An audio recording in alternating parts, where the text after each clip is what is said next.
Good morning, good afternoon, good evening, and welcome to today's Caffeine for the Soul. And today's episode, I want to share an idea that I've been playing with more and more over the past few years, and I called it an unexpected key to effective leadership, but I could equally call it to effective management, to effective parenting, to effective pretty much anything that involves other people.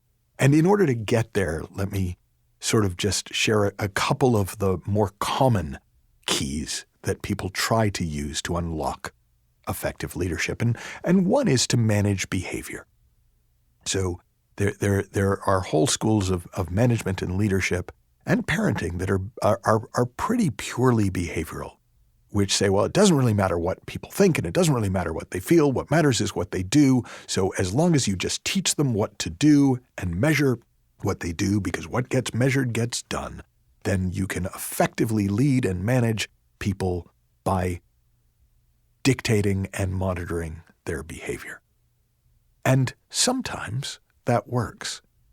But we've all had the experience of people technically doing the right things, but it not really producing the same results because their heart's not in it. Their creativity's not in it. So while if you're operating a sort of a McDonald's franchise, maybe you can just say, okay, you got to do this and you have 3 minutes and you got to do that. And you're sort of line managing in that way. For most things in life that are more complex than that, just managing the behavior is not going to do it. I remember doing a session with a very high-level surgeon, and he was talking about how difficult he found it to train people to do what he did because, it took so much practice to get good at the type of surgery that he specialized in. But what I asked him is, I said, how often do you have to do something that you've never done before? And he kind of went, oh, all the time. And as we talked about it, it became clear that just having people practice the behavior wasn't enough to make them good surgeons. It was them developing enough of an understanding for the anatomy and enough of a feel for what was affected by what that they could improvise in real time. And that also made it much easier for him to work with them because he was no longer just kind of telling them what to do and nobody practices enough. He was actually educating them, and he really enjoyed doing that. Now, a second way that people attempt to lead, and sometimes can work, is through aligning beliefs, getting people on board, getting people to buy in. And the idea being, well, if they're bought into the outcome, if they're bought into the mission, if they're bought into the vision, then we can all move in the same direction. And again, buy-in is extremely helpful. If you get a group of people who are qualified to do what they do, and they're bought into the project, they're bought into what you're doing, you are going to get the best out of them a lot of the time. So if those are two sort of expected keys to effective leadership, what I want to share as an unexpected key to effective leadership is being the tone setter for any environment that you're in, for any conversation that you're in. What do I mean by being the tone setter? Well, I was talking to a guy years ago who'd been having all sorts of trouble with his dog. His dog was just crazy. And he finally hired a dog trainer. And the dog trainer wanted to observe the dog in its natural habitat. So instead of taking the dog to the trainer hung out at the house with him. And within an hour, the dog trainer said, I know exactly what the problem is. And the guy went, oh, great. What is it? Is it the breed? Is it the temperament? And the trainer said, no, it's you. The dog is taking all his cues from you. And you were so manic around him that the dog thinks, oh, manic, this is how we interact. And it just has some negative consequences if you have a large dog. So in a way, what the trainer was saying to the owner was you're already the tone setter for your dog, but you're not doing it on purpose. You're not conscious of the tone that you're setting.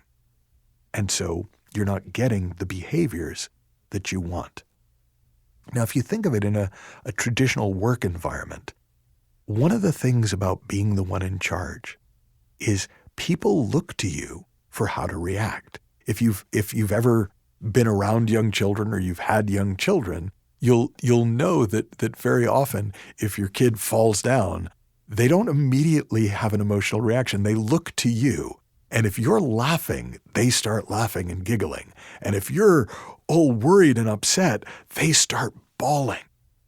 And it's not an act. It's that they don't know how they're supposed to react. So they look to the authority figure. They look to the tall person. They look to the grown-up. And in the same way, if you're running a company, if you're leading a team, they're looking to you for how to react, especially early on, to bad news or to somebody acting out or acting up. And so you already are the tone setter, simply in that instance because of your position. And being conscious, being deliberate with it is incredibly helpful. But even when you're not in charge, in your marriage, where I promise you, you're not in charge, even if you think you are. With your kids, where you're only in charge as long as you're bigger than them. In a situation where you're on a team, but you're not technically in charge of the team. The stronger feeling you show up in, the clearer state of mind you show up in, the more present you are. That presence, that freshness, in many cases, that sort of calmness or stillness or lightness of touch can become the dominant energy of the group. There's a kind of an energetic resonance or alignment whenever you get any group of people together. And while, yes, the default is often at first the leader, the official leader, if you've ever spent time in a group, you know that it's often not the official leader of the group that sets the tone. There's usually somebody in the group that everybody looks to see how to react. I gave a talk on the principles behind the Inside Out Understanding in a maximum security prison many years ago.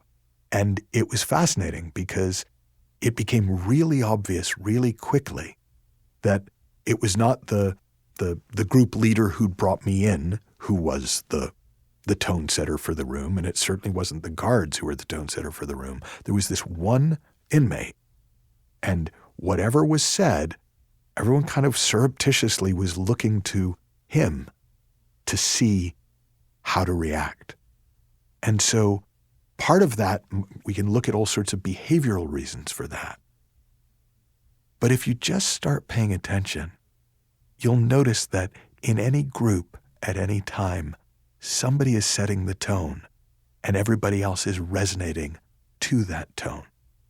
And the beautiful thing about deliberately setting out to be the tone setter, and look, you're not always going to be. If your state is all over the place, whoever's got the most constant vibration, whoever's in the most constant state of mind will usually be the one that everyone else aligns themselves around. But you can cultivate it in yourself. And you can be deliberate about it in a group. I actually came here from visiting a doctor's office, and they had a sign up in the office that effectively said, hey, you're entering a space of healing. And so please be conscious of the energy that you bring into this space. And it is as simple as that. When you consciously, deliberately bring the energetic tone to an interaction that you would like the interaction to have, surprisingly often, that is exactly the tone that everybody else will react to. Sort of like if you've ever played with tuning forks, the largest tuning fork, the other tuning forks start to vibrate in harmony with the dominant vibration of the largest tuning fork. And you can learn to be, you can cultivate the ability to be the dominant energetic tone, the tone setter in any environment no matter what your official job description or role might be. So if you want to play with that idea more, I encourage you to do so. You'll start to see it everywhere. And if you want to learn more about other sort of unexpected keys to leadership and success, I encourage you to join me.